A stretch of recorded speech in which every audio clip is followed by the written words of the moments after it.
বিয়ের পরে একটা সুস্থ এবং সবল বাচ্চা হবে এটা প্রত্যেকেই চায়, কিন্তু যদি বাচ্চা জন্মগ্রহণের পরে দেখেন যে বাচ্চার এরকম অর্ধেক মাথা নাই কিংবা ঠোঁট কাটা তালু কাটা বাচ্চা হয়েছে, তাহলে কিন্তু মনটা খারাপ হয়ে যাওয়ারই কথা। তো গর্ভধারণের আগে যদি আপনারা ছোট্ট কিছু সাবধানতা অবলম্বন করেন তাহলে কিন্তু এই ধরনের ডিফেক্টগুলো থেকে রক্ষা পাওয়া যায়। গর্ভধারণের আগে ঠিক কি কি করলে আল্লাহর রহমতে আপনারা একটা সুস্থ বাচ্চা পাবেন, এর বিস্তারিত বলবো আজকের ভিডিওতে। আমি আপনাদের সাথে আছি ফাহিম মুনতাসির।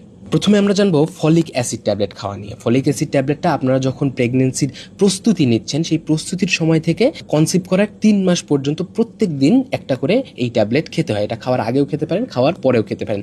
মাত্র 4 টাকা থেকে 5 টাকা পাতা একটা ট্যাবলেট। এই ট্যাবলেটটা দেখুন আপনার যে সন্তানের এরকম মস্তিষ্ক গঠন না হওয়া, ঠোঁট কাটা, তালু কাটা, এই সমস্যা সবগুলো থেকে কিন্তু এই একটা ট্যাবলেটই সেভ করতে পারে। 2 নম্বর যে বিষয়টি মাথায় রাখতে হবে সেটা হচ্ছে মায়ের আগে থেকে টিকা দেওয়া আছে কিনা। বিভিন্ন ধরনের টিকা কিন্তু আমাদের সবাইকেই ছোটবেলায় দিয়েছিল, কিন্তু আপনি যদি একজন মা যদি না জানেন আপনাকে ছোটবেলায় হাম এবং রুবেলার টিকা দেওয়া হয়েছিল কিনা, তাহলে ছোট্ট একটা রক্ত পরীক্ষার মাধ্যমে কিন্তু আপনারা জেনে নিতে পারবেন যে আপনাকে টিকা দেওয়া হয়েছিল কিনা। যদি না দেওয়া হয়ে থাকে, আপনি যদি টিকা না দিয়ে থাকেন, তাহলে অবশ্যই কনসিভ করার 1 মাস আগে, কমপক্ষ 1 মাস আগে এই ধরনের হাম রুবেলার টিকাটা দিয়ে নেবেন। এর কারণ কি, এখন দেখছেন না চারদিকে কিরকম হামের প্রকোপ, বাচ্চারা মারা যাচ্ছে।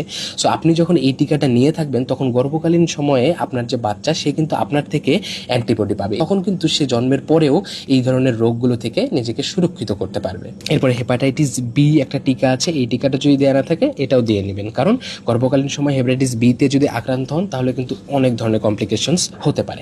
3 নম্বরে খুব ইম্পর্টেন্ট যেটা, সেটা হচ্ছে ক্যাফিন যুক্ত খাবার এড়িয়ে চলা। ক্যাফিন আছে কোন খাবারগুলোতে, এই যে যেমন ধরেন চা, কফি, বিভিন্ন ধরনের কোক বা সফট ড্রিঙ্কস, চকলেট আপনারা যে খান, এগুলোতে কিন্তু ক্যাফিন আছে।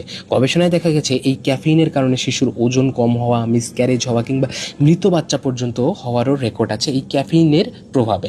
সো চেষ্টা করবেন আগে থেকে যদি নেশা থাকে এসবের, গর্ভকালীন সময় অবশ্যই এই জিনিসগুলোকে পরিত্যাগ করতে। এরপর ডাক্তারের পরামর্শ অনুযায়ী যদি আপনার লেগে থাকে অবশ্যই ভিটামিন ডি ট্যাবলেট খাবেন। অতিরিক্ত ওজন যদি থাকে তাহলে এখনই কমিয়ে ফেলুন। অতিরিক্ত ওজন থাকলে কিন্তু প্রসবকালে বাচ্চা আটকে যাওয়ার মতো সমস্যা কিংবা উচ্চ রক্তচাপ জনিত যে সমস্যাগুলো হয় সেগুলো হতে পারে।